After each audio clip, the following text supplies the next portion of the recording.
a fella told me, I asked him what he did all day, and he said that once he got up, he would walk a long distance to pass time.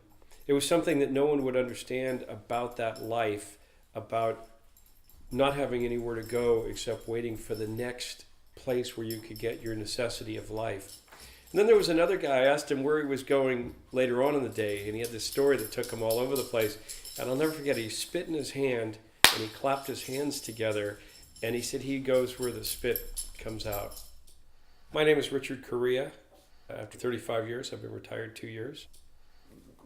Certainly when I started out in the 80s, homelessness was a growing issue. I don't know the numbers, but it became a pretty significant part of what cops did on a day-to-day basis. I remember, a call, a guy said, every day I sit in my office and a guy comes up and shaves and bathes in the fountain right outside of my office. It was so confounding to me that I actually went down there and talked to the fellow who was doing it.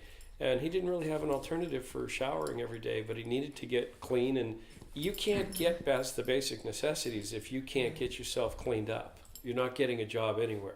If you can't get a place to sleep, a bite to eat, you're not going to get into self-actualizing or being able to go to higher ordered things in life. The lion's share of these interactions are simply someone's called the police, you being here is a problem, can you do us a favor and move somewhere else? And most often the homeless folks go along with it. These interactions are not necessarily negative, but they're onerous because police officers carry the trappings and the accoutrements of authority. There's this image from television that it's all crime fighting and rushing to the next emergency. People would be amazed at the amount of time police officers are responding to homelessness, mental illness, or substance issues. And you have to ask yourself, of those issues, unless there's some sort of public safety threat, are the police best skilled to go to these calls? It's the effect of having few tools. And when I mean tools, not just enforcement tools, but alternatives for people to move comfortably into an environment that they want to be in, where they can get the basic necessities of life. When somebody, and maybe I went to 7 or 8 of them in my 2 years out here in the Richmond, goes in, goes to sleep, and dies in their sleep, it just struck me as so unacceptable. If you say someone died in the park, okay, what else is going on?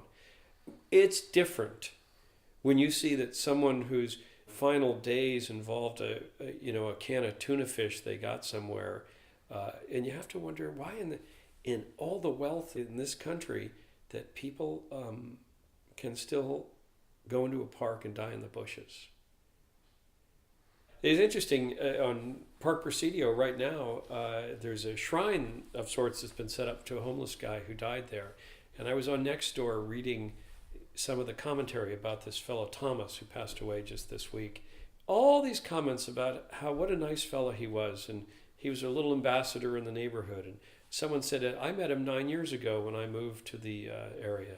And I thought, 9 years of living in the trees on Park Presidio, at least? I don't know. I guess it gets at my sense of, I believe the solution to a lot of things is compassion.